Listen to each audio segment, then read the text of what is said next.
All right, let's get right into it. We're going to unpack a story about a local bylaw in Cobourg, Ontario. Now, on paper, it was all about creating safety and order for emergency shelters. But what actually happened when that bylaw met the real world? Well, the story that unfolds is this complex web of rules, good intentions, and some really human consequences. Just try to picture this for a second. You're so exhausted you can barely keep your eyes open. You finally find a warm place to get out of the cold, only to be told that the one thing you absolutely cannot do there is sleep. This single, kind of jarring detail is the end point of a long chain of decisions, and it really makes you ask one simple question. Exactly. How on earth does a system designed to help people, to protect them, end up enforcing a rule against one of our most basic human needs? To really get that, we have to rewind and look at the system that made it all happen. At the very heart of this whole situation is one piece of municipal law.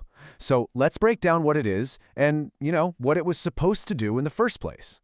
So the ECE bylaw is basically a rule book for any place offering emergency shelter. And listen, on the surface, it makes total sense, right? You want standards. You want rules for fire safety, for how many staff are on duty, how the space is used. It's all about making sure these places are safe and properly run.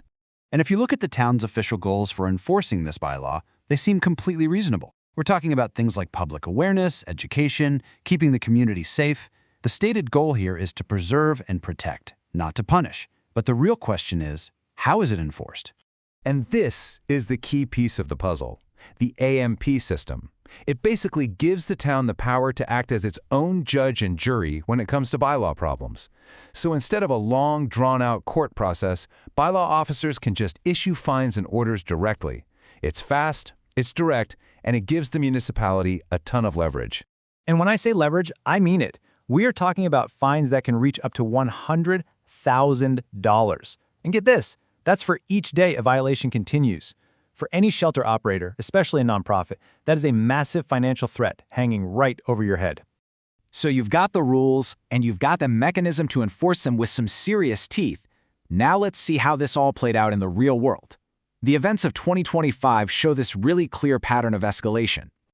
Okay, but before we jump into that timeline, you need to understand this one critical difference. There are low-barrier shelters, which are way more accessible. They meet people where they're at, even if they're actively using substances. And then there are high-barrier models, which require sobriety. This difference is absolutely central to where our story goes. You can literally watch the dominoes fall here. It starts pretty simply, with a few warnings. But then in April, things heat up fast. A fire code ticket for people sleeping in the wrong area is followed just 4 days later by a formal order and a fine. The pressure is on. So what happens? By June, the county makes a huge decision. They shut down that low-barrier warming room. And the result of all that pressure? By November, a new warming room opens, but to avoid any more violations, it comes with those hard chairs and that now infamous no-sleep policy. Well, as you can imagine, this whole chain of events, it did not go unnoticed. The policy shift and the conditions at that new warming room started to attract some serious scrutiny from human rights advocates and official organizations. In fact, way back in March 2024, before things really boiled over, the Ontario Human Rights Commission, the OHRC, was already sounding the alarm. They actually wrote a letter directly to Cobourg's mayor, warning that the bylaw itself might be creating unfair barriers to services that people desperately need. So what the OHRC was saying was pretty straightforward. They believed the bylaw could be seen as discriminatory because it disproportionately hurts people with disabilities, and that includes people struggling with mental health and substance use issues. The very people who often need those low-barrier services the most. They argued it was building walls where we should be building bridges. And this right here shows you exactly why that matters so much. If you look at the federal data, what's the #1 reason people report for losing their housing? Addiction and substance use. So a policy that forces shelters to switch to a high-barrier model, one that requires sobriety, is effectively closing the door on one of the largest and most vulnerable parts of the unhoused population. Even though this all went down in Cobourg, this isn't just a Cobourg story.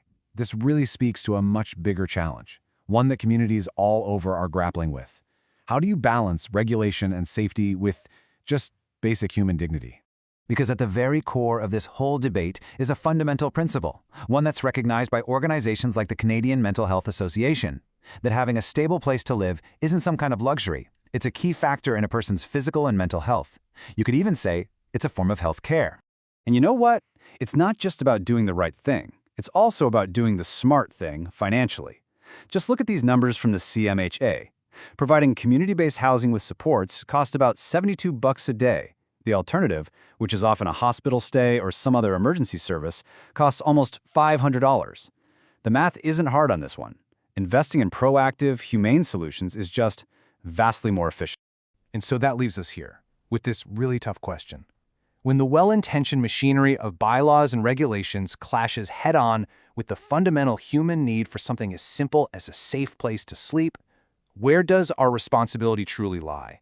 What does it actually mean to care for the most vulnerable people in our community?